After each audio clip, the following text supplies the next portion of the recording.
বন্ধুরা, আজকে চলে আসছি কুরবানির গরুর হাটে। আর আজকে আপনাদেরকে ঘুরে ঘুরে দেখাবো বাজারের সবচাইতে বড় বড় যে গরুগুলো আছে। গরুর হাটের ভিতরে প্রথম ঢুকতেই দেখি যে তাদের একটা ব্যানার দেওয়া আছে, মানে বাজারে যে একটা নাম ওই নামে একটা ব্যানার দেওয়া আছে গরুর হাট। গেট দিয়ে ঢুকা মাত্রই দেখি যে একটা পাগলা গরু চলে আসছে, যারে পায় তারই কিন্তু গুতায়। এই গরুর 5 মণ ওজনের গুতা যদি এই বুড়া কাকায় খায় তাহলে তো অবস্থা তার খারাপ হয়ে যাবে। গরু দেখাচ্ছে এইভাবে একটা দৌড় মারছে।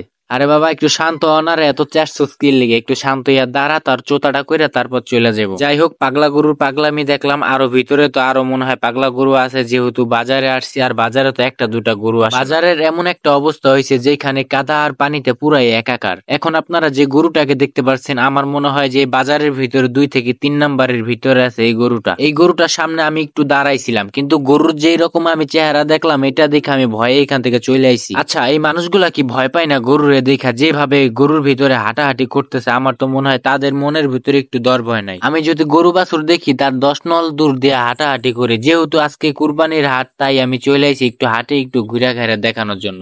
যাই হোক, আজকে আমাকে ভয়কে জয় করতে হবে, মানে গরুর আজকে কোনোভাবে আমার ভয় পাওয়া যাবে না। পুরা হাট আমাকে ঘুরে ঘুরে দেখতে হবে। আজকে হাটের ভিতরে যে পরিমাণে গরু উঠছে, গরুর কারণে কোনোভাবে হাঁটাহাঁটি করা যাইতেছে না। এতটা পরিমাণে গরু উঠছে, মানে অতিরিক্ত পরিমাণে। শুধু যে গরু অতিরিক্ত আছে এমনটা কিন্তু না, ক্রেতাও কিন্তু আছে। একটা জিনিস ভালোভাবে দেখেন, যেমন মানুষ তেমনই কিন্তু গরু, মানে সবকিছুই বেশি বেশি। আর এইদিকে এমন একটা অবস্থা হয়েছে যে রোড ঘাট এগুলো ব্লক করে দেওয়া হয়েছে। অতিরিক্ত গরুর কারণে মানুষের দোকানপাটও কিন্তু সাথে সাথে বন্ধ করে দিছে। আর যেই দোকানগুলো আছে, এই দোকানগুলোর অবস্থা কিন্তু 12টা বাজে গেছে, কারণ দোকানের সাথেও কিন্তু গরুগুলারে বাইধা রাখছে। কেউ আবার হাটের ভিতরে জায়গা না পেয়ে গরুর রশি ধরেই দাঁড়িয়ে আছে। আচ্ছা, গরুর হাট এবার দেখতে গেছো কে কে? অবশ্যই কিন্তু ভিডিওর কমেন্টে তোমরা কিন্তু বইলা যাবা। আর তোমাদের ওইখানকার হাটেও কি এমন কোনো অবস্থা হয়েছে কিনা সেটাও বলবা। এইদিকে সারিতে সারিতে কিছু গরু আছে, কিন্তু মানুষের কারণে দেখাইতে পারতেছি না। আজকে অতিরিক্ত পরিমাণে মানুষ আছে গরুর হাটে, তবে কেনা বেচা এখনো শুরু হয় নাই। বিকেলের সময় সবচাইতে বেশি গরু কেনা বেচা হয়। এই হাটে আসার পর আমার একটা জিনিস ভাল লাগছে, এই হাটে মেল গরু আর ফিমেল গরু তাদেরকে আলাদা করে রাখা হয়। ভাই, এই দোকানের সামনের কাণ্ড দেখে তো আমার হাসতে হাসতে পেট ব্যথা হয়ে গেছে। আমার মনে হয় যে কিছুক্ষণ পরে দোকানের ভিতরে গরু বান্ধা শুরু করবো। যাই হোক, আজকের ভিডিওটা এই পর্যন্তই। সবাই ভালো থাকবেন, সুস্থ থাকবেন, আল্লাহ হাফেজ।